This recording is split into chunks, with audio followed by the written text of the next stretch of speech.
when I speak to a room of people and I ask them how many are addicted, most people will only think of drugs, so some people put their hand up. Then I give them my broader definition of addiction, and not everybody puts their hand up. Hi, my name is Dr. Rangan Chatterjee, medical doctor, author of the 4-Pillar Plan, and television presenter. I believe that all of us have the ability to feel better than we currently do, but getting healthy has become far too complicated. With this podcast, I aim to simplify it. I'm going to be having conversations with some of the most interesting and exciting people both within as well as outside the health space to hopefully inspire you as well as empower you with simple tips that you can put into practice immediately to transform the way that you feel. I believe that when we are healthier, we are happier because when we feel better, we live more. Hello and welcome to another episode of my Feel Better, Live More podcast. My name is Rangan Chatterjee and I am your host. Today's conversation is quite possibly one of the most important conversations I have ever had on my podcast. It's a little bit longer than my usual conversations, and I thought long and hard about splitting it into 2 shorter episodes, but after a lot of consideration, I decided against it. This is a deep conversation that I believe it needs to be put out as one complete entity from start to finish. My guest today is Dr. Gabor Mate, one of the world's most revered thinkers on the psychology of addiction. His radical findings based on decades of work with patients challenged by catastrophic drug addiction and mental illness are reframing how we view all human development. I think the concepts we explore are relevant to each and every single one of us. We explore human connection, friendship, loneliness, and of course, take a deep dive into addiction. Dr. Mate explains how addiction is not a choice, that it is actually about the emotional pain behind the behavior, and how there is actually only one universal addictive process. The conclusion is that there may not be quite as many differences between addictions like heroin, cocaine, and gambling when compared to addictions such as sex, shopping, and even sugar. This conversation will likely cause you to rethink a few assumptions that are made in society and perhaps help you understand your own behaviors and tendencies a little bit better. We discuss why, for almost all of us, our childhood conditioning and adaptive behaviors dictate the choices we make and the behaviors we engage in for the rest of our lives. I think Gabor Mate is one of the most important and compassionate voices in the world right now, and it was a real honor for me to sit down, face to face, eye to eye, with this phenomenal man. Before we get started, I need to give a quick shout out to our sponsors. I'm delighted that Athletic Greens continue to support this podcast. As you know, I believe that the right nutrition is an essential ingredient to having a healthy and happy life. And whilst I prefer people to get their nutrition from eating foods, I recognize that sometimes in today's busy, stressful world, that can be a little bit challenging. If you want to take a super tasty greens powder each morning as an insurance policy to make sure that you are meeting your nutritional needs, I can highly recommend Athletic Greens. It is unquestionably one of the most nutrient-dense whole food supplements that I have come across and contains vitamins, minerals, prebiotics, digestive enzymes, and adaptogens. For listeners of this podcast, if you go to athleticgreens.com/live more, you will be able to access a special offer where you get a free travel pack box with your first order, which contains 20 servings of Athletic Greens, which is worth around £70.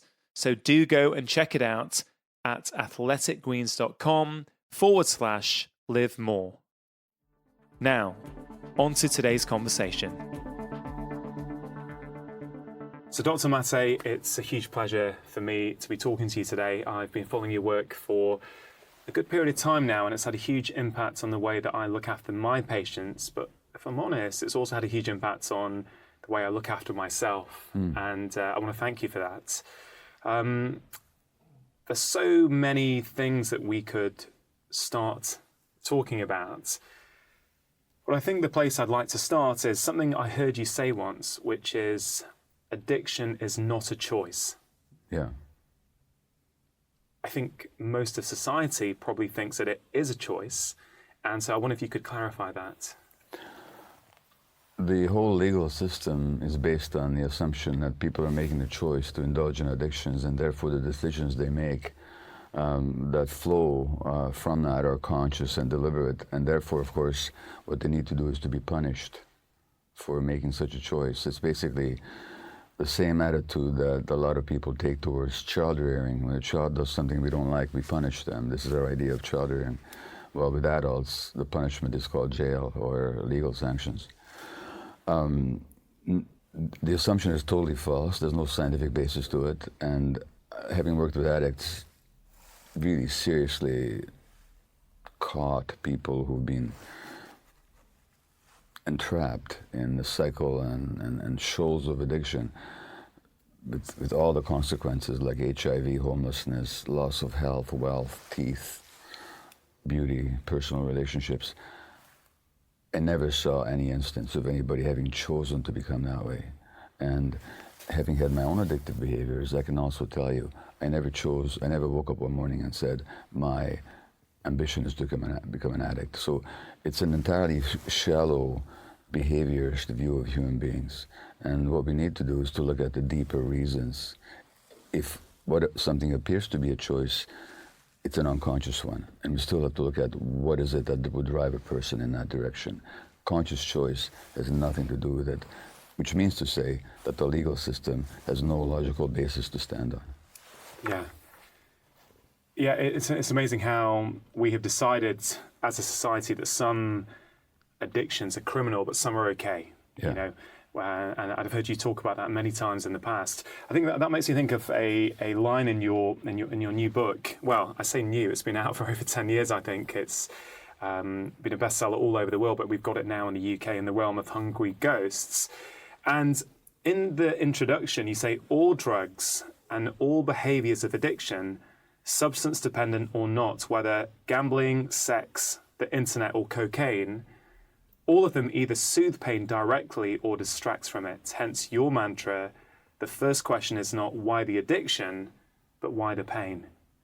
And I think that beautifully sums it up. You know, in that you're likening addiction to drugs, potentially to, you know, sex, gambling, alcohol, maybe shopping. Well, so I've had my own shopping addiction, and I can tell you that what happens in my brain when I'm indulging in my shopping addiction is exactly the same that happens in the brain of the cocaine addict. In other words, there's an excitation of the reward, incentive, and motivation circuitry. And what the addict is after is that temporary change in brain status. Really what it is, all addictions are an attempt to regulate an unbearable emotional state internally. But you're trying to regulate your internal state through external means. And that's what an addiction is. So temporarily you get a change in the state of your brain, in a change of your physiology. You can do that through drugs. You can also do it through gambling or internet or sex or shopping. But essentially after that same revitalization of your incentive and motivation circuitry of your brain. And so from my perspective, there's only one universal addiction process that dominates all addicted people. The targets of addiction may be different. The internal effects are much the same. Yeah. And I'm sorry, I should add, when you look at the sources of it, the states that people are trying to escape are states of emotional distress, states of emotional pain, and hence why the addiction, not why the addiction, but why the pain. So some people who are listening to this or watching this right now might be thinking, yeah, I get that. That all sounds fine for those people who are addicted. But I, of course, am not addicted to anything. So you've got a rather beautiful definition, I think, of addiction, which I think will be really helpful to sort of go through at the start here so that people listening can actually figure out if it does relate to them or not. Well, when I speak to a room of people and I ask them how many are addicted, most people will only think of drugs. So some people put their hand up. Then I give them my broader definition of addiction, and not everybody puts their hand up. And that definition is that an addiction is manifested in any behavior that a person finds temporary pleasure or relief in and therefore craves, but suffers negative consequences in the long term and is going to be able to give it up. So any behavior, not just drugs. The key hallmarks are craving, pleasure or relief in the short term, negative outcomes in the long term, inability to give it up. That's what an addiction is. And that could be to drugs, nicotine, caffeine, alcohol, the lethal and legal substances, or it could be to heroin, cocaine, crystal meth, fentanyl, cannabis, any number of other substances. But it could also be to sex, to gambling, to shopping, to eating, to work, to exercise, to the internet, to gaming, to pornography, to political power, to the acquisition of wealth, to the hoarding of objects, anything. And when you give that definition, and you ask people how many here would acknowledge some addiction in their life, sometimes the vast majority of people would put their hands up, which means to say that addictions are on a continuum, it's on a spectrum, and they're distributed, dispersed throughout all of our society. And so that the identified drug addicts make up only a small, narrow segment of our addicted population. So really the whole way we think about addiction, the way we criminalize various forms of addiction really needs to change to a more compassionate way of dealing with it, but also really trying to understand what's the root cause. Because if, I totally subscribe to your theories, and I think that ultimately, if the root cause of all addiction or all addictive behavior is the same, how do we tackle that? And where does that come from? What is that root cause? So once you're asking not why the addiction, but why the pain, now you have to forget that it's a choice, because nobody chooses to be in pain. And you also have to forget the medical idea that it's an inherited brain disease. You actually have to look at people's lives. Now, in Vancouver's downtown east side in Canada, where I worked for 12 years, with a highly addicted population, these people had multiple addictions: cocaine, alcohol, cannabis, opiates of all kinds, cigarettes in every case. They suffered with HIV, with hepatitis C. They would die of overdoses, suicide, infections of all kinds. And these people, every single one of them had been heavily traumatized in childhood. All the women I worked with over 12 years had been sexually abused. All the men had been neglected or beaten or emotionally abused. I'm talking about now the severely addicted population, which is also what the large-scale study shows, that the greater the childhood adversity, the greater the risk for addiction in adulthood. Now, the more severe the childhood adversity, the greater the risk of substance addiction and injection use. However, if you look at my own case, I wasn't beaten, I wasn't abused in my family of origin, I wasn't neglected, but I was a Jewish infant born during the war in Hungary, and spent my first year under the Nazi regime. You can imagine under what circumstances. So I had a very unhappy, stressed, terrorized mother. And children can be hurt in two ways. Children can be hurt when bad things happen to them that shouldn't happen. That's the abuse, that's the violence in the family, that's the parental addiction. But children can also be hurt when their needs are not met. Now, I had this need for an attuned, empathetic, emotionally responsive mother. She couldn't be that. Not because she didn't love me, not because she didn't do her best, but simply she was too terrorized, she was too depressed. The lack of that joyful, attuned, loving mother who, I shouldn't say loving because she loved me tremendously, but her love couldn't be translated into responsive behavior. That alone was enough to hurt me. So, in other words, the source of addiction is always some kind of a childhood hurt, either because bad things happen that shouldn't have, or because the good things that should have happened couldn't happen because of the parents' emotional states. Both of these are enough to hurt the child in a way to driving them to self-soothe through addictions. So do you think your own experience of trauma, really, as a young baby, not even a child, as a young baby, has impacted your own health, your own behaviors, and therefore ultimately where you are today, which is one of the world's leading voices on trauma and addiction. Do you think that has been instrumental in you getting to where you are today? Having to deal with the impacts of that has been instrumental. I mean, I really, as an adult, I was a successful physician. You know, I was much in demand, family practitioner. I was head of a palliative care department at a major hospital. I was a national medical columnist for a Canadian newspaper in my 50s. And internally, I was driven, workaholic, depressed, affected by ADHD, anxious, and unfulfilled and unsatisfied. And it's when looking at those dynamics and wondering, well, what the heck has happened to me here? And what is the gap between my external persona and my internal experience of myself? That's when I began to deal with trauma. Not to mention, as a family physician, and you and I were talking about this before, we get to see patients before they get sick. The specialists only see them after the illness has been diagnosed. I get to see people before they get ill. I get to see people in their context of their multi-generational family background. So we have a much broader view of who gets sick and why. And so both through my medical work and having to deal with my own stuff, I began to realize the central role of trauma in shaping people's health or illness.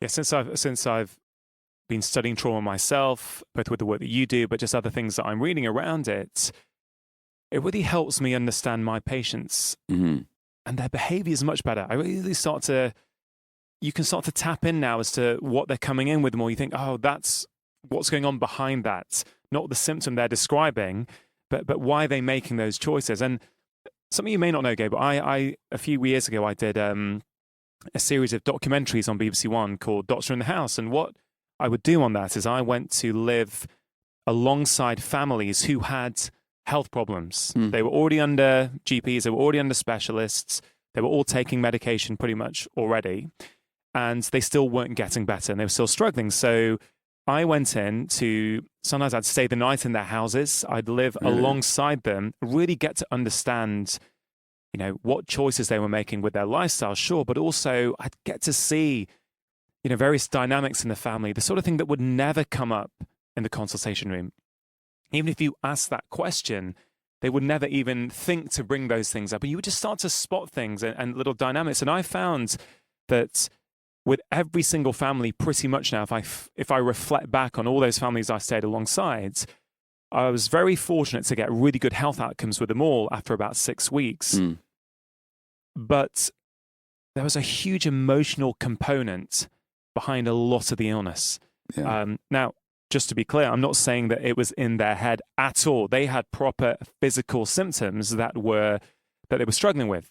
And obviously that in some ways can make people feel down a little bit about themselves because they're not feeling so good. But I really got this strong sense that when you start to look at their lives and their upbringing and how they saw themselves, it was uncanny how many times their emotional health was absolutely tied into their physical health. Well, so one of the books I've written, which will be published in Britain in a few months, is entitled When the Body Says No, The Cost of Hidden Stress. And I'm making the case, precisely as I heard you articulate just now, is that when it comes to chronic illness, and whether it's colitis or Crohn's disease, multiple sclerosis, ALS, or motor neuron disease in England, malignancy, chronic psoriasis, eczema, chronic fatigue syndrome, the physiological symptoms, which are not in people's heads in the sense that they're imagining them, but it very much originates in people's heads in that it has a lot to do with certain relational and emotional patterns that they adopted in childhood. In other words, what I'm saying is that because of childhood programming, people impose certain unconscious stresses on themselves, and those stresses, because of the unity of mind and body, which unfortunately is not taught or recognized in the medical schools, but which scientifically is not even vaguely controversial, because the immune system and the emotional apparatus and the hormonal apparatus and the nervous system are part and parcel of the same system. So when something occurs emotionally, which it does on a chronic basis, that has an impact of undermining people's physiology, turning their immune system against themselves or suppressing the immune system. So I absolutely agree that people's emotional patterns, which reflect not individual choices or mistakes, but multi-generational patterns in the family, those emotional patterns translate into physical illness. And And if we can address those emotional dynamics, we can actually have an impact on the physiological course of their illness, which is, again, not something that anybody in medical school will ever tell you, because there's this unfortunate separation of mind and body that you and I are trained in. Yeah, absolutely. I mean, I think one of the key things there for me was that you're not putting blame on people. There's no blame. Yeah, and I think that's really, really a key point to maybe we can discuss now, because a lot of people may be hearing that feeling, maybe I've done this to myself, or my mother did this to me, for example. And that's not what you're saying at all, is it?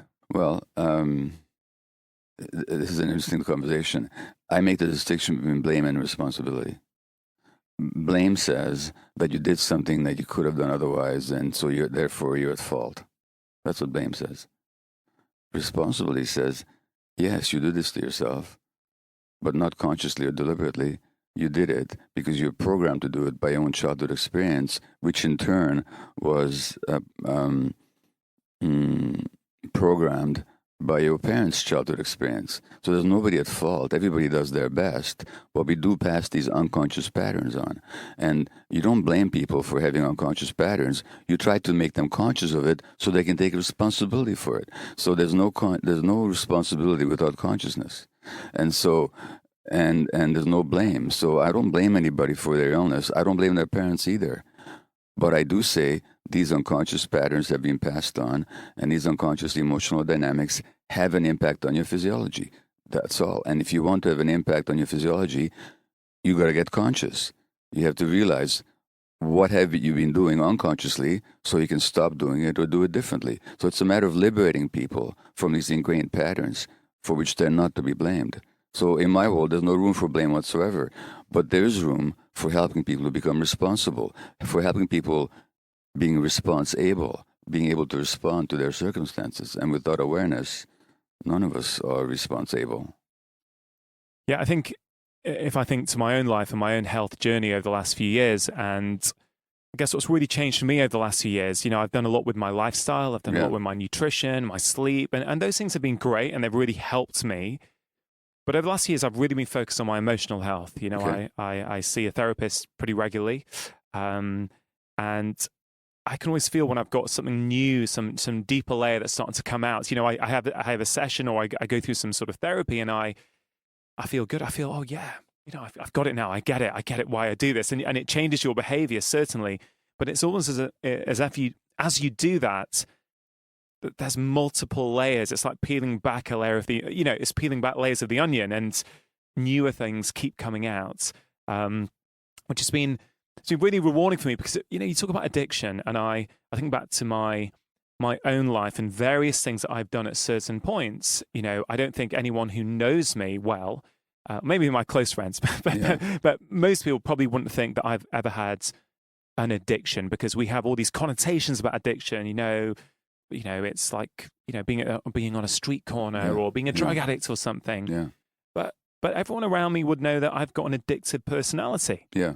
And I used to think that was my personality. That's the way I was born. What's weird, that as I start to process my own emotional baggage and I start to clear it, I'm no longer as an addictive person as I used to be. And that's why I kind of feel so strongly about the work that you're doing, because I kind of feel that wasn't my personality. That was the behavior I had chosen to soothe something that I was missing. Well, so how would I put it? I mean, I agree with your concept. I would use a different language around it. Sure. That was your personality, but it wasn't your person. It wasn't who you were. The personality itself is a defensive structure that we develop as a way of dealing with our pain. So much of what we consider to be our personality is actually an overlay upon our true selves.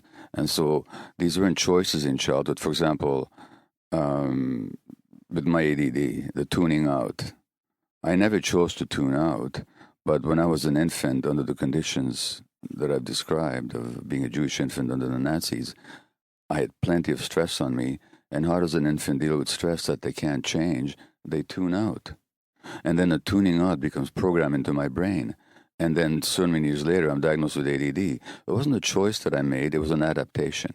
So what I would say about the personality, including what you described as your addictive personality, it wasn't you, it was an adaptation that you took on as a way of surviving your childhood, as a way of soothing your pain. It's when we got older that we realize that there's something more to us than a personality, that the personality is actually a defensive cover for who we truly are. And as we start, like as you describe your own process, you go through therapy and you go through layers, and then you realize, oh, that's not actually me. Yeah. And I'm freer without it. Then you realize that what we thought was the personality was actually just a defensive cover. And once we strip that defense off and we find it no longer necessary, we become much more true to ourselves, much more true to ourselves. So become much more balanced and happier in our lives. So yes, it was the personality, but you are not your personality. That's how I would formulate it. Yeah, no, I love the way you put that. Actually, it really really helps me think about it in a slightly different way. I think something came into my mind there, which is, and we were chatting a little bit about this before we got on air, about medicine and how reductionist it has become, the practice of medicine. And I think like something like high blood pressure, for example, I think of as an appropriate response from the body to the signals that it's been given. Absolutely. And I think there's an analogy there with what you're saying, which is if you're surrounded by stress as a young baby, whatever that stress is, your brain is going to adapt to that. It's an appropriate response to the signals that your brain is getting. Is that fair to say? That's right. So my next book is going to be entitled The Myth of Normal, Illness and Health in an Insane Culture. And when I say insane culture, I mean a culture that doesn't meet human needs. So if you take a condition like high blood pressure, for which what's the medical term for high blood pressure? Hypertension. Hypertension. All right. And doctors, of course, our colleagues say, well, there's a few types of hypertension for which there's a cause, like kidney disease or some kind of hormonal disorder. But for most part, we don't know what causes high blood pressure. Essential hypertension. Essential. We call it essential, which basically we don't know what the heck we're talking about. That's what that means. Just take the word hypertension and slow it down a bit.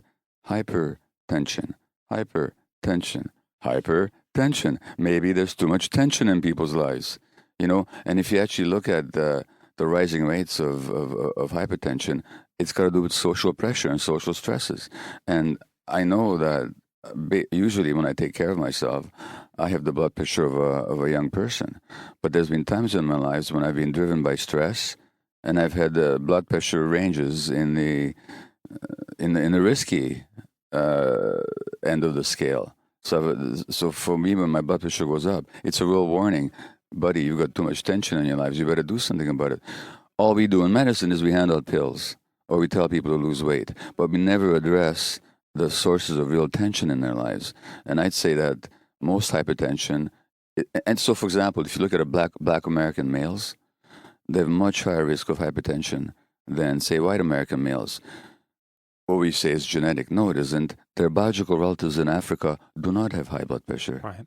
So it's an artifact of being a black male in essentially a racist society. And James Baldwin, the American writer, once said that being a black American male is to live in a condition of suppressed rage all the time. Yeah. Well, that suppressed rage will drive your blood pressure. So hypertension... And drive other ill health. Yeah. Yeah. So high blood pressure is a great example of a socially induced physiological condition which is mediated through our emotions and the impact of our emotions on our autonomic nervous system and on our hormones. Yeah, it's, I've never really thought about the term hypertension like that before, hypertension, and it makes such sense when we think about it like that. You mentioned this new book you're writing, talking about how we've got is it an insane society around us? Yeah. And I think of stress. As I mentioned to you, I've just spent a few months locked away writing a new book on stress called The Stress Solution. Yeah. And I feel strongly that when we talk about making changes, so a lot of people, when they try and improve their health, they try and improve their lifestyle, okay, which is a pretty reasonable start. Mm-hmm. But many people, I find, can't do that, or they do it temporarily for a few weeks, a few days, a few months maybe, but then they revert back. And as a doctor, I've always been intrigued as to why do some patients keep coming back, and why do some patients with the same so-called problem get better with the same course of treatment. Right. And I always think, well, if they keep coming back, I'm clearly not getting to the root cause of the problem. And the more I think about your work, although people talk about you in the realm of addiction and trauma, I think your work doesn't only explain addiction and trauma, it explains all human behavior, and therefore has profound implications, not only for trauma, not only for pain, not only for addiction, but actually the whole of the health landscape. Well, thank you. And again, in my various books I've written about that. It just so happens that it's my addiction book that's being published right now, first in England. When you get down to it, it's very simple. Either you raise human beings whose needs are met, or you raise human beings in a way that you don't meet their needs. When you don't meet people's needs, they have to adapt in artificial ways. Those adaptations become a source of illness later on. There was a very interesting article in the journal Pediatrics, which is the official journal of the American Academy of Pediatrics, published in January 2012. There was an article on childhood development generated by the Harvard Center on the Developing Child. So as prestigious as you get. And the inner abstract, they say that human environments that because of scarcity or stress trouble young children, cause these children to make adaptations which are psychological and physiological adjustments that are necessary for immediate survival and adaptation, but which may come at a long-term cost to health, behavior, and longevity. In other words, the way that young children adapt to stress early on helps them survive that early stress, but in the long term, those same adaptations become sources of pathology. So if you look at my own tuning out, so the tuning out that I did as an infant under conditions of severe psychological strain is an adaptation. It helped me as an infant survive a year where the situation was utterly impossible. But that same tuning out gets programmed into my brain, and now I'm diagnosed with a medical condition, ADHD, decades later. So what was adaptive in one circumstance becomes maladaptive later on. I'm suggesting that much of illness begins with that these are necessary personally adaptations, however, which then stress us later on. And so that there's a real, so what's common to my work is that I look at the sources of adult function or dysfunction in our formative experiences. And, you know, that's not controversial if you look at a gardener. I mean, if a gardener looks at their plants, they know that how they treat that young plant will have a huge impact on the adult plant. Anybody who is in animal husbandry will realize that how you treat the young, whether it's a dog or a horse, will have a huge impact on the personality and behavior of that animal later on. Why don't we get the same thing in human beings? It's the same principle. So it's essentially very simple.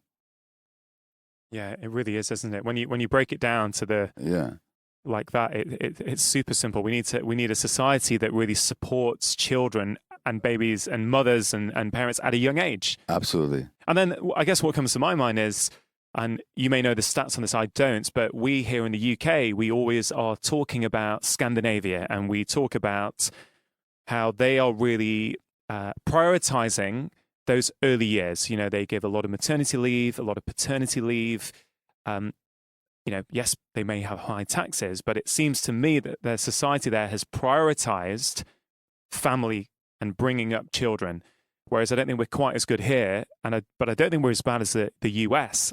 Mm-hmm. When a really good friend of mine, he married an American girl, and she, I can't remember, but maybe after she gave birth to her first child, she might have been back at work.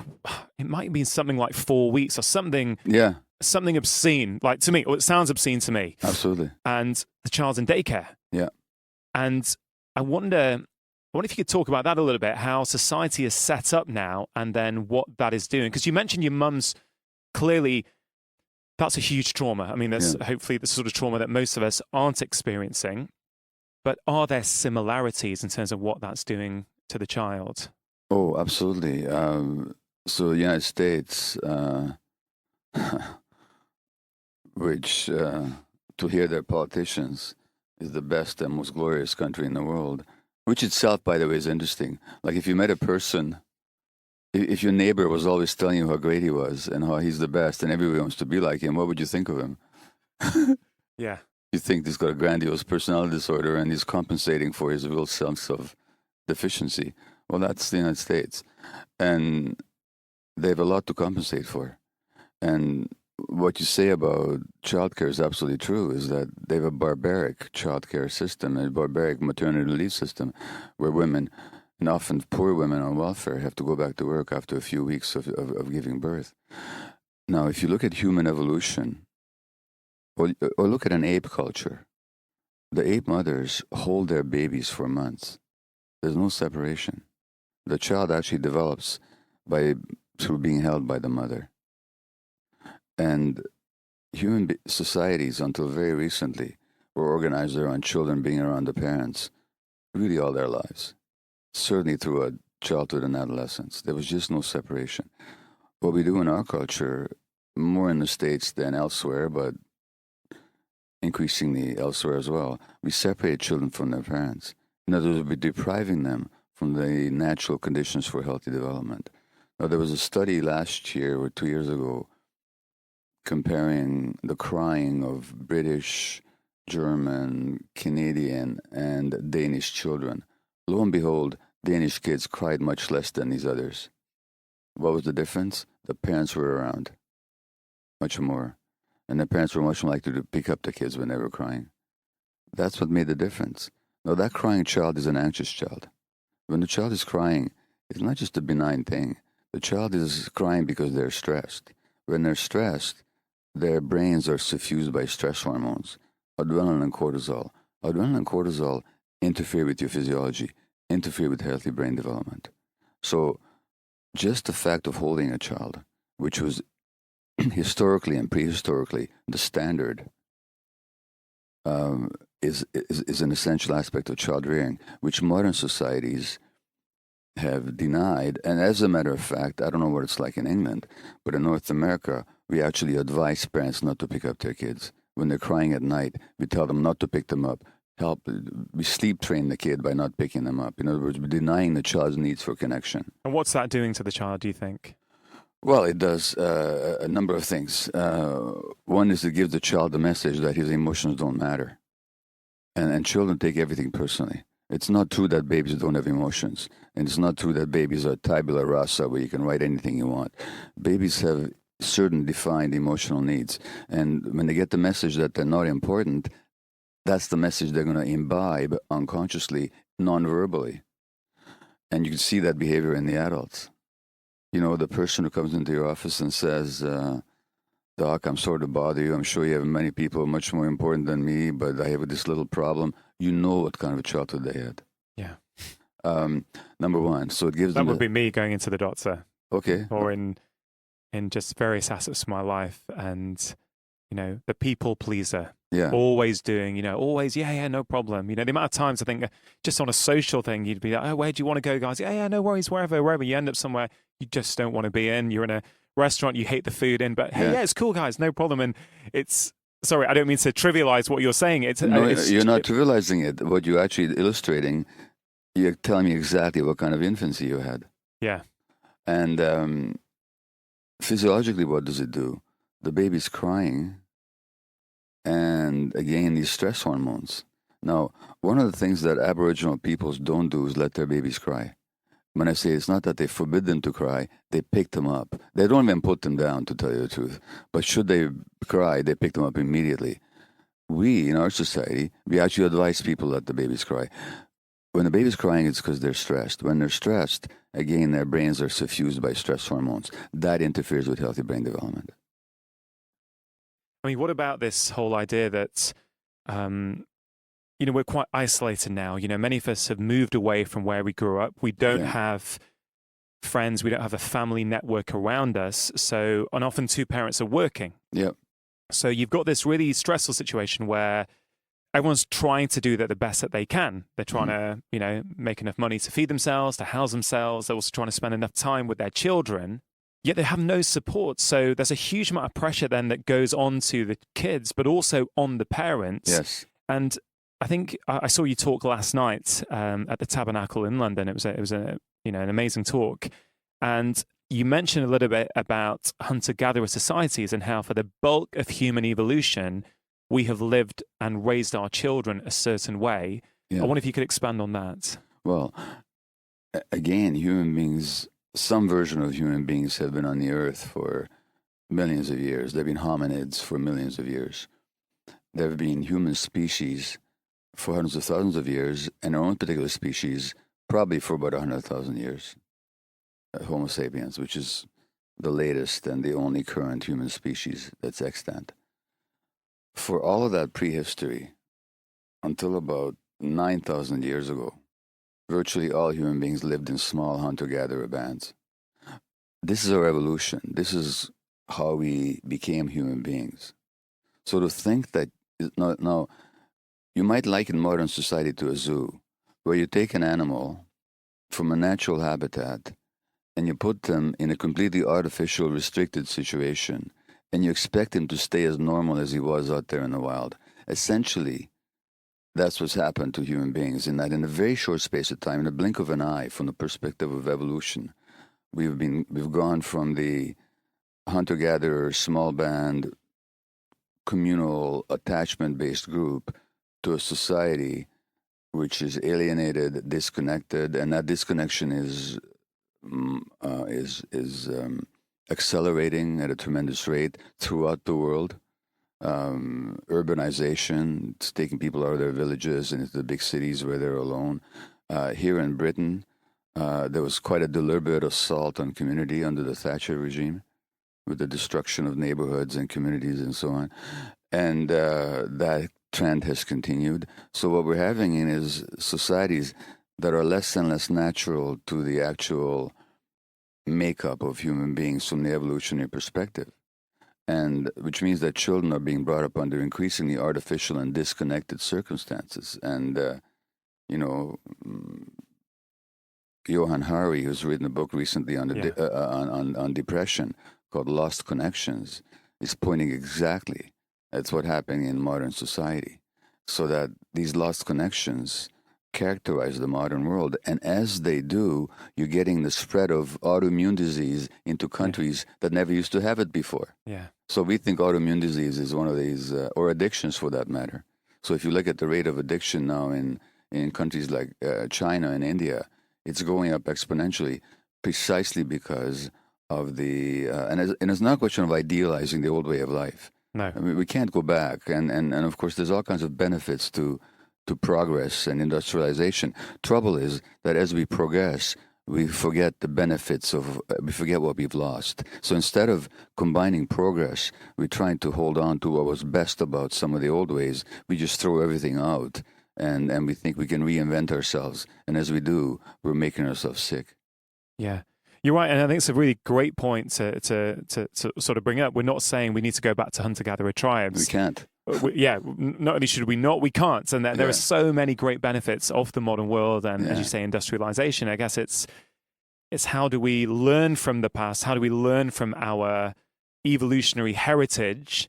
And what can we implement from that within the constraints of the modern world? That's how I see it. And you mentioned Johann Hari's new book, and I write a huge quarter of my book on stress is about this. Is about relationships and our lack of connection these days. On one level, we're being told anyway that we're more connected than we've ever been before, and certainly in a digital sense that may be the case. But when we talk about real human, meaningful connection, what I see around me with the public, but what I also see in my practice as a doctor is I don't think we've ever been this disconnected and lonely. And well, we're more wired, but we're less connected, is how I would put it. Because genuine connection happens between people, not between pieces of technology. So as you and I are talking to each other, there's a real interaction. Yeah. When you speak, I'm looking at you, I'm listening to the modulation of your voice. I may nod in agreement or shake my head in disagreement, vice versa. But the communication is taking place on many different levels. That's a connection. If you're never having the same conversation online, it'd be a whole different ball game, and I'd have no idea actually who I'm talking to. They'd just be exchanging words.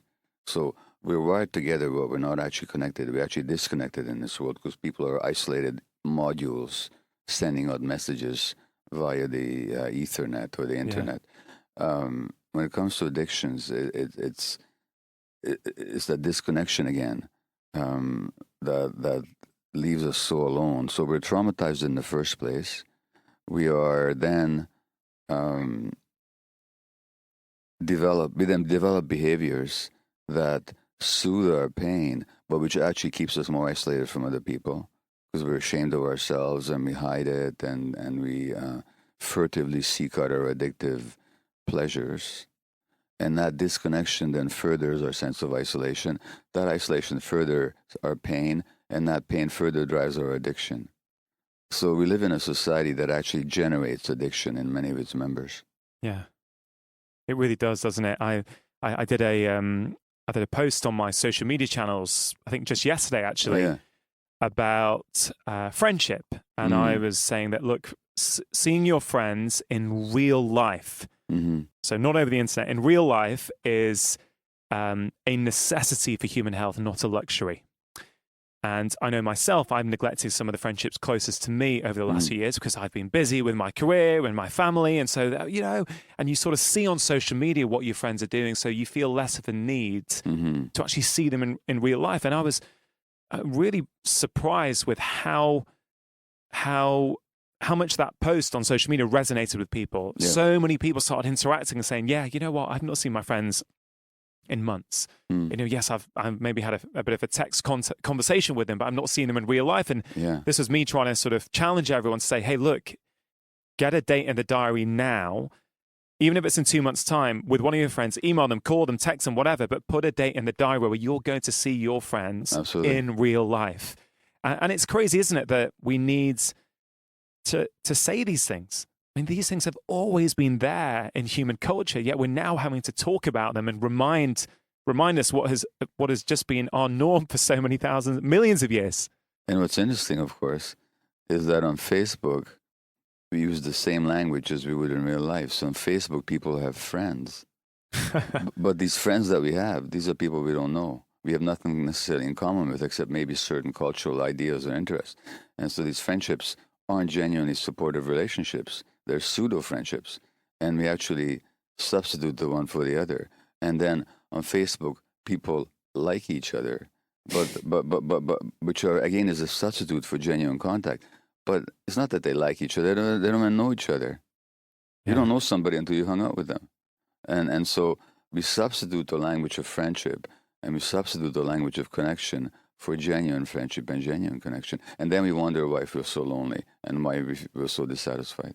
And why we are seeking pleasure or seeking to numb that discomfort with the choices we're making, whether it is heroin, cocaine, or shopping and sugar. Yeah. Because I guess, a lot of people listen to my podcast are trying to make lifestyle change.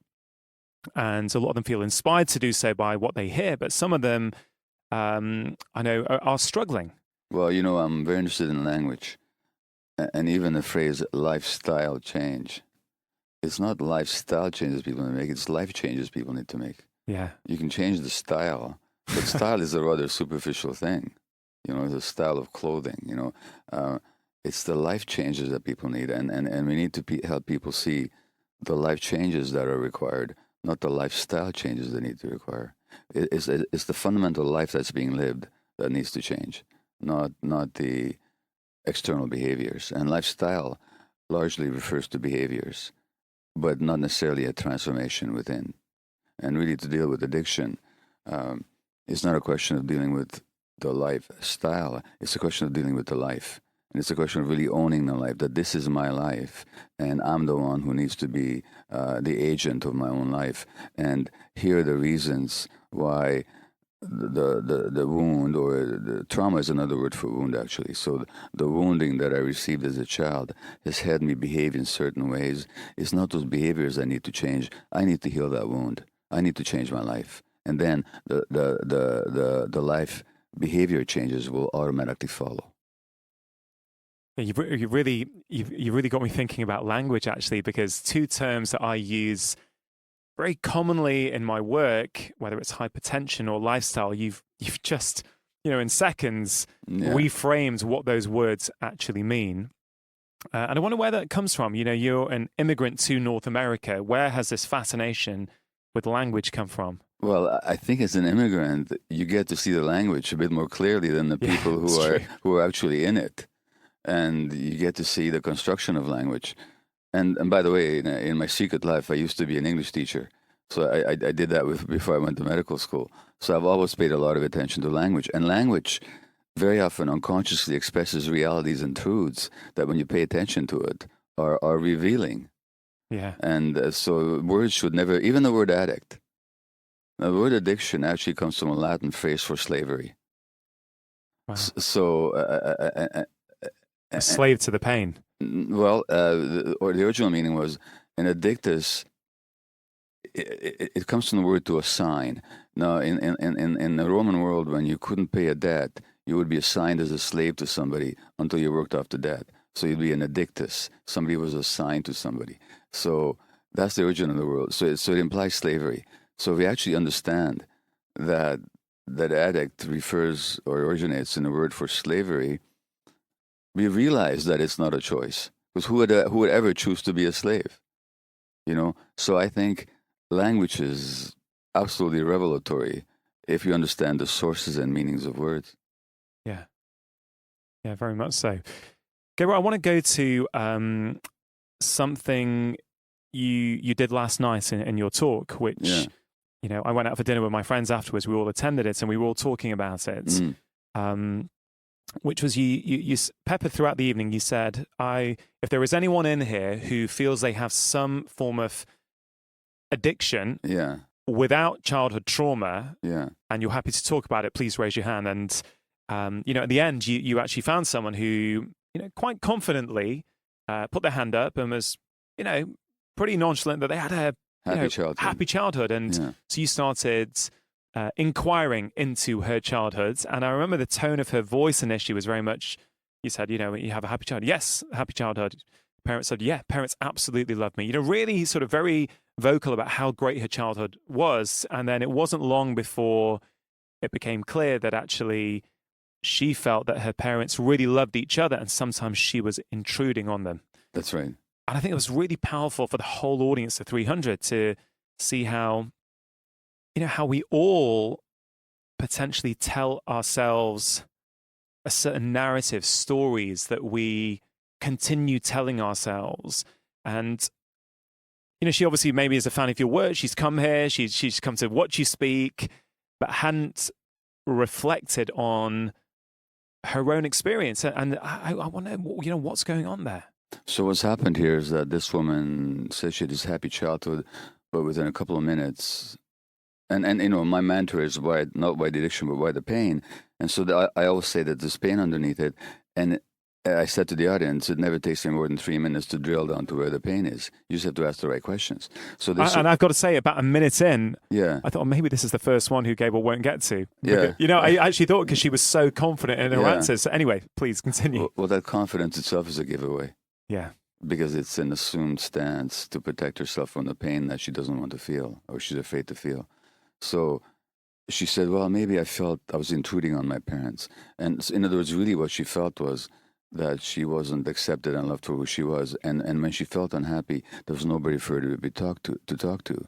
And all you have to do is ask that person, if your own child did the same thing, how would you understand it? And they totally get it. So what's going on there? She's not lying. No. But believing that she had a happy childhood was her way of dealing with her pain. Because if she dropped that idea, she'd have to realize that she suffered, and she actually, as much as her parents did their best and loved her, we're not blaming the parents, but she herself got the impression that she was alone and unsupported and unloved for who she was. So that's very painful. Yeah. So we defend against the pain by suppressing those emotions and developing this ideology of the happy childhood. And so that's just another form of self-defense. And then, given her ideology that she had a happy childhood, she can't understand why she turned to an addiction. But once she gets that, yeah, okay, that belief that I was happy denies the fact that I was feeling isolated and alone, and I felt myself as an intrusion on my parents. Yeah. Now she can understand what her pain was. But not feeling that pain was how she survived her childhood, because as a child, how would she survive if she believed that she wasn't loved for who she was? Life would be intolerable for her. So she has to deny and suppress that. So she had an appropriate response to the signals that were given to her. That's exactly what you said before, and that's exactly what happened with her. So that suppression of her pain and the denial of it is a completely appropriate defensive response. Yeah. These are not mistakes that we make. These are essential survival adaptations. The problem is, then we spend because we learned how to ignore our feelings as children, now we learn to ignore them for the rest of our lives, and that then creates problems for us. So again, it's that whole idea of an early adaptation, essential adaptation, brilliant adaptation, but because it's unconscious, it stays with us, and now it limits our lives. So we become imprisoned with our own adaptations. Our childhood patterns become the prison through which we live our lives. So hopefully last night for her might have been a key step, potentially, in her now being able to really go out and seek real healing, transformative healing. Hopefully, touch wood. Touch wood. But I would say that the very fact that she came to the talk and the very fact that she raised her hand, she was already working at it. Yeah. Because she didn't have to raise her hand. Yeah. So if she did, it meant that she already had a curiosity about it. Yeah, absolutely. So she'd already taken the first step. Yeah, absolutely. Okay, well, in your book, in the realm of hungry ghosts, I think is it the second chapter where you talk about a funeral you go to of one of your someone you were looking after, an addict, a 35-year-old who overdosed. Yeah, and I will let you tell the story. But one thing it really illustrates to me is how addiction is on a spectrum, of course, but how powerful that addictive drive is for some people. And I just wonder if you could expand on that, because that was really, really interesting. So this woman's real name was Shannon, which I can tell now. She was 35, and she was a beautiful woman as a young woman. When I met her, she was already fading. She was in her mid-30s or early 30s when I met her. She had severe opiate addiction. And because she injected, she had blood-borne infection in one of her knees. So she had osteomyelitis, a joint infection, or a bone infection in her knee bones. She needed to be hospitalized for intravenous antibiotic care, but she could never be hospitalized long enough because she had to leave and use. And every time she left and used, she was expelled from the hospital. Right. So her osteomyelitis was never treated. Expelled from the hospital? Expelled from the hospital because she wasn't engaging in treatment? Well, she was leaving the hospital to use. Right. And so therefore they wouldn't treat her? So she wouldn't, so they didn't want her using her IV lines for shooting heroin. No. Since then, we've developed a facility where people can have intravenous antibiotics and use if they need to. But this is before the days of that particular facility. Yeah. So out of the regular hospitals, she'd be regularly kicked out before her 6 or 8 weeks of antibiotics treatment was completed. So by the mid-30s, and they were actually talking about amputating the knee because there's nothing more they could do. And so by the mid-30s, she was in a wheelchair, and she would quickly wheel her wheelchair down the street looking for her next hit. Now, she left the downtown east side for 6 months, and she actually got clean. And then she came back, and within 3 days was dead of an overdose. Because what happened, of course, is that she used the same amount she had used before she left the downtown east side, but now she was detoxed. So she lost her tolerance. So you would understand what I mean by that. Yeah. So the same dose that she could tolerate prior to leaving the downtown east side, now that she was free of drugs, that same dose killed her. Wow. And so we go to her funeral, and there's all these friends of hers, each of them with their HIV or their hepatitis C or their chronic infections, and they're at mourning their friend. And I'm thinking how powerful the drive of the addiction is, that this young woman would shed her life for the sake of that next hit. And her friends who are watching her being buried and memorialized are going to continue using, despite this dire example. Yeah, they're going to continue using despite seeing that. Yeah. Just seeing that wasn't enough to go, right, we're going to change our behavior now. And which is why anybody who thinks this is a choice is out of their minds.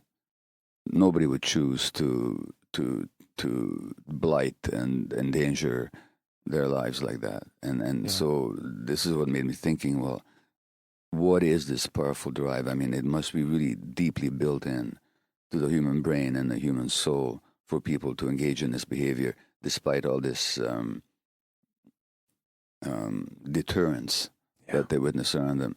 And so what made that event powerful for me was the starkness of the experience of these people and the social idea that somehow this is any kind of a choice. Wow. I mean, it's incredible to hear that, actually. And certainly me and maybe all the listeners on some level in their lives may know, maybe not to the same degree as that, but may know what that drive feels like when you know you shouldn't be doing something, but you choose to do it nonetheless. Well, I know that.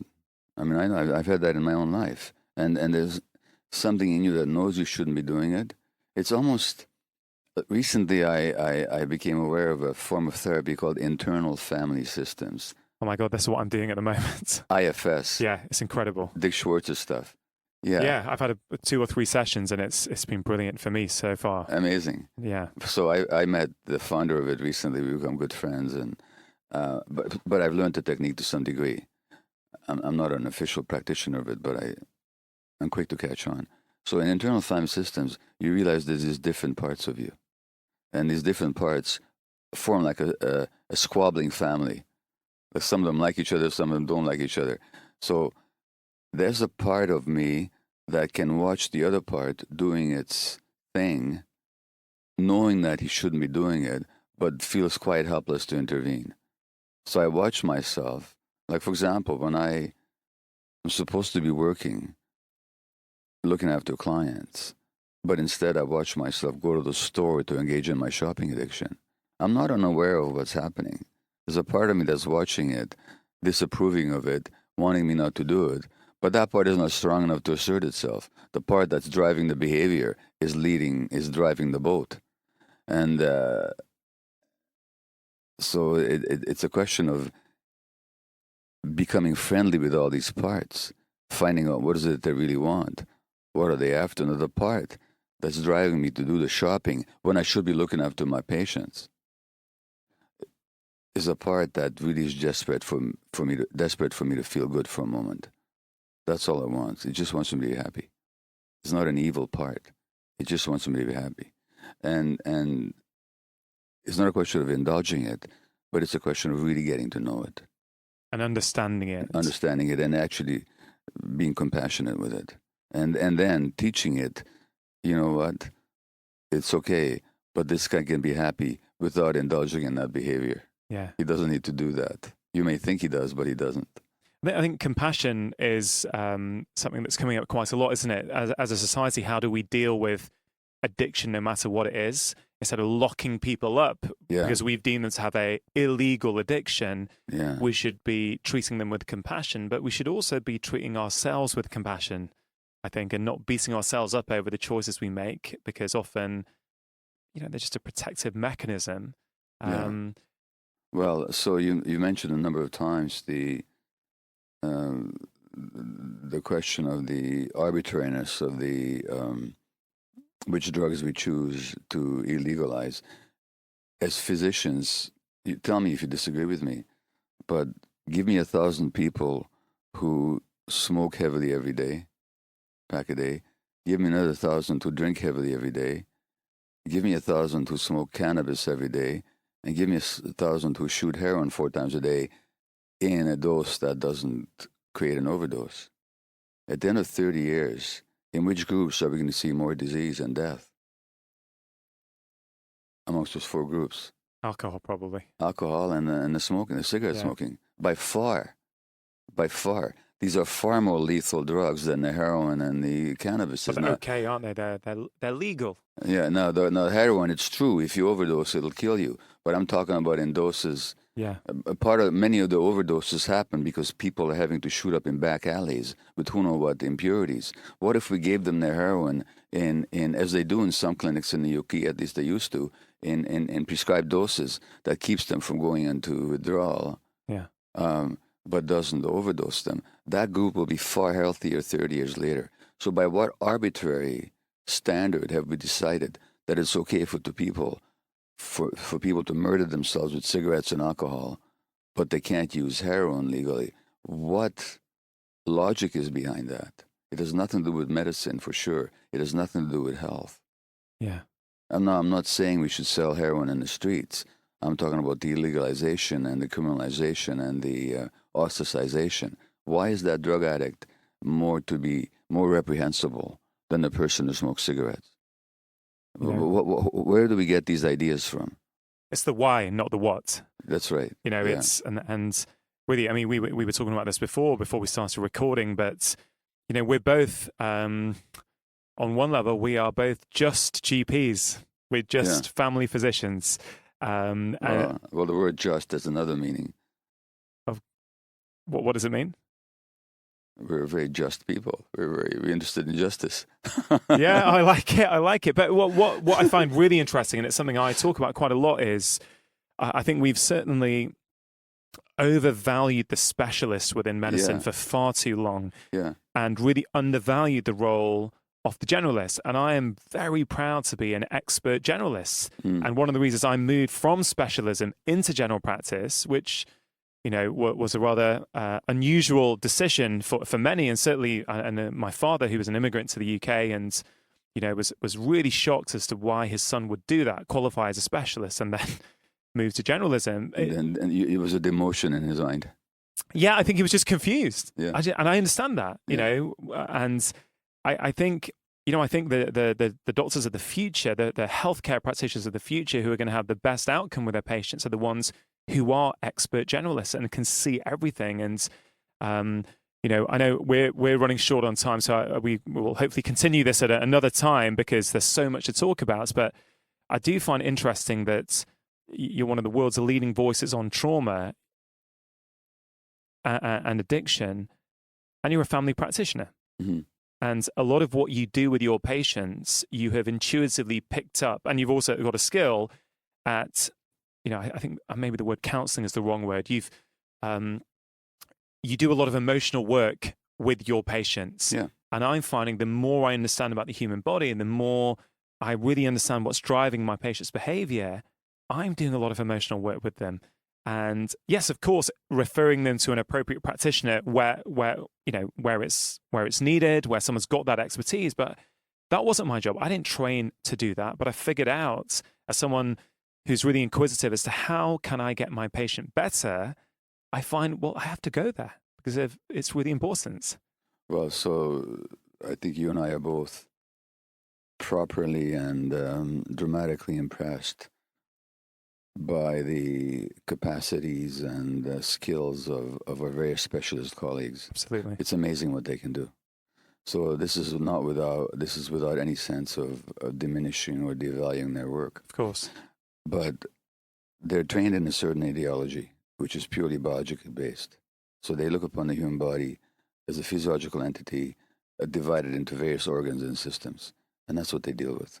And what they're not taught is that human beings, the mind and the body, the emotions and the physiology are inseparable, scientifically inseparable, and we have the science to show the unity. They're also not taught that human beings are social creatures, so that our very physiology is shaped by our social relationships, and our very brains develop in a social context, so that whether we talk about neurophysiology, psychology, or the physiology of the body, we're talking about influences that go well beyond our genetic and physiological endowment. They're not taught that. And therefore, when they see a person what they see as a disease in a particular organ. Whereas if you're a generalist, properly trained, or at least a generalist who's developed a broader view, you see that human being in context, you see it in relationship to their lives, in relationship to their environment, and you see that the illness, whether it's addiction or depression or anxiety, or for that matter, rheumatoid arthritis or scleroderma or anything else, is a manifestation not just of a system, but of an entire life. And that life is lived in a context. And we have to address that if we're going to deal with the illness. And unfortunately, both you and I have had the experience of having to come to that conclusion through our own work and through our own internal experience of dissatisfaction with how our lives are going. But nobody taught this to us. And yet this is the way that so the average medical student, despite all the trauma that you and I have discussed today, particularly in relationship to addiction, and all the research showing how the addicted brain develops in response to the environment, and how the addiction itself is a response to the environment, the average medical student in North America, and I would argue probably in Britain, doesn't even hear the word trauma once in 4 years of medical school. I mean, did you hear the word trauma when you went to school? I don't think I heard it till a few years ago, frankly, Yeah, let alone at medical school. And it's not a word that they should hear. It's a course they should have. Every physician should be deeply trained in trauma, because everything they see, virtually everything they see, has got a traumatic connection to it, particularly in the mental health field. But I would say in the physical health field as well. They don't even hear the word. Yeah. And so essentially, when a person goes to a physician, they go to somebody with very deep but very limited knowledge, who does not see the whole individual, who's not trained to see the whole individual. Even the fact that we say physical health and mental health as two separate things is almost a reflection of that in many ways. That's right. Because they're not different, are they? And again, the word world health is interesting, because what's the origin of the world health? It's wholeness. Wholeness. So to talk about physical health is already a contradiction. Because you can't talk about physical wholeness. Wholeness means everything. Yeah. Oh, I love it. I love it thinking about it like that. Look, Gabriel, for many people listening, we've gone through some quite dark stuff, hopefully illuminating for people, but potentially dark and quite demoralizing potentially for some people in terms of them thinking about their own lives, potentially what they might have inadvertently passed on to their own children. I know certainly the first time I saw you speak, you automatically start to think about your own ability as a father and what you could have potentially done better, all the time remembering that you've done the best that you can at that time. I wonder if we can finish off with a few notes of positivity for people, that there is hope and there are things that we can do to help change this. Well, first of all, I don't see this as a gloomy discussion, because I think for people to understand themselves, they need to look at all aspects of their existence. So to me, this is illuminating. And St. Paul says somewhere that once you shed light into darkness, the darkness itself becomes light. And so that I just think we have to look at all these dark places. We have to shed light into all of them so we can fully understand ourselves. To me, that's a positive. I'm always delighted to find out something about myself that maybe I haven't seen so clearly before. I always find it liberating, and I believe people do as well. Number one. Number two, what we haven't said, though, and I think probably both you and I would agree, is that the human beings have a tremendous healing capacity. Yeah. And one of the failures of modern medical training is that we put all the expertise and the hope for help into the hands of the physician. The physician is the one who's going to deliver the cure, but we don't teach people about the innate healing capacity of the human being, and we don't learn how do you promote that healing capacity. We may have to administer whatever treatments are appropriate and whatever genius treatments we have developed. Sure. That's great, but nevertheless, that person still has an innate healing capacity. How do we engage it? How do we evoke it? How do we encourage it? That's not a question that we ask ourselves, and yet there's many examples of people healing or doing much better with illnesses than medical prognosis would have told them. Now look at the recent death of Stephen Hawking, the physicist, who I discuss in one of my books. Now, he was given 2 years to live when he was 20 years old. He outlived his diagnosis by more than 5 decades. Something in him allowed him to do that. Something in him that the medical mind could not have fathomed at the time. So there's much more to people than we realize. And so we have to have a lot more faith and a lot more curiosity. What is it in people that allows them to overcome the challenge of addiction? What is it that helps them live much longer than we had predicted? What is healing? What is becoming whole really all about? These are the questions that medicine ought to engage with, but unfortunately it does not. So I think your work and your podcast and your books are, if as I understand them, and the same thing with me, are designed to help people find within themselves that which can empower them to support their own healing. Yeah. And we can't say that strongly enough. Yeah, absolutely. No, thanks for that, Cable. For people who are listening, who, maybe something you've said has really deeply struck a chord with them about their own life, and they want to go on that journey but don't know how. Have you got any words of advice as to how they can start? Even listening to this and start to be aware, of course, is a very critical first step. But where can they go next?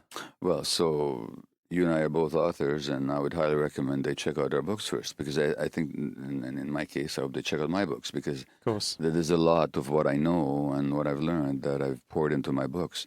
And a lot of people find a lot of self-knowledge just by seeing the mirror that's held up in my writings or in my multiple YouTube talks, for example. Now, where to go in their own lives?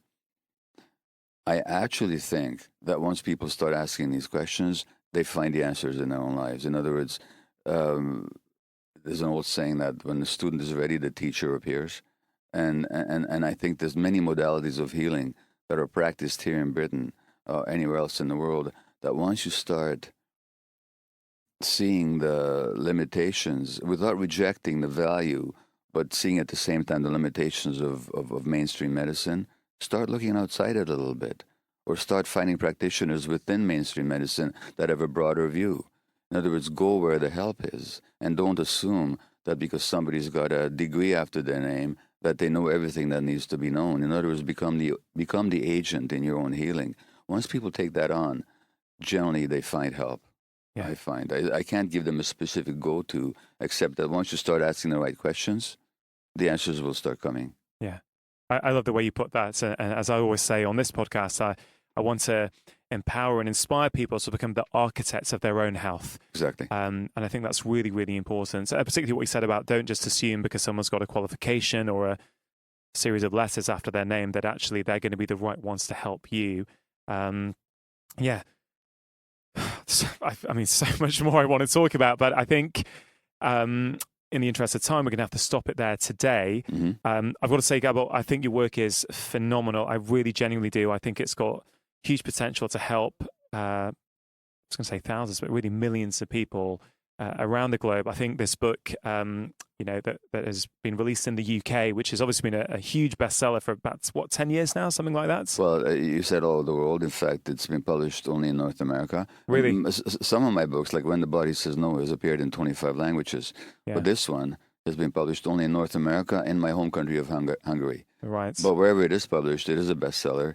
And I know tens of thousands of people more have been helped by them. I get that feedback. And even that introduction you've written for the UK edition is, I couldn't put it down actually. And it was just amazing to really capture the essence of it and the lives that you have changed from people who've just actually able to reflect on their own lives just from reading the book. So I really would highly recommend that people buy the book, and actually I think it's going to help your own life. It might even help someone close to you. Gabor, where can people find you apart from your books? Is there somewhere they can follow you online? So I have a website, Dr. Gabor Mate, where all my public speaking engagements, many of my articles, YouTube lectures are available. Chapters of my books are downloadable. No cost to any of that. There's no cost to anything. Or they can just go on YouTube, put in my name, and I have many dozens of lectures that people have filmed and put on YouTube. Again, there's no cost to any of that.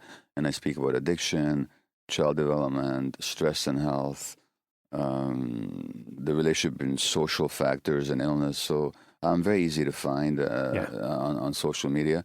I also have a Facebook wall, whatever that means, that people, because I don't post anything, but somebody does on my behalf, that people can follow. Some easily identifiable Sure. and discoverable online. And what I'll do is in the show notes page for this episode of the podcast, which will be drchatterjee.com/Gabor, Gabor, I will link to everything that Gabor and I have discussed today on the episode, and I'll link to your website and your various talks to make it really easy for people to find. So let me just say, Rangan, that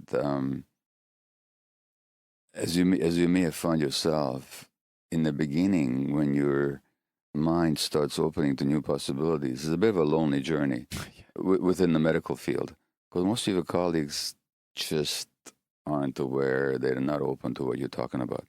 So it's always such a delight to run across a colleague who, quite at all without knowing each other, we just find ourselves tilling the same soil and mining the same veins and trying to discover the same truths, which only speaks to the nature of truth and how it just asserts itself. Yeah. But it's always such a pleasure to meet somebody who's done some of the same work and is looking in the same directions, because both you and I, as confident as I am in my ideas and you seem to be in yours, we still need validation. Yeah, sure. So it's really wonderful to meet somebody who really is asking the same questions. Yeah, well, I can't say what that means to me, coming from someone like yourself. It's a huge honor for me to be here today and talk to you, and I look forward to the next time. Thank you. Likewise. Thank you. That concludes today's episode of the Feel Better, Live More podcast. A key message to remember from today is that this is not about blame. Everyone is doing the best that they can. This is about compassion and understanding.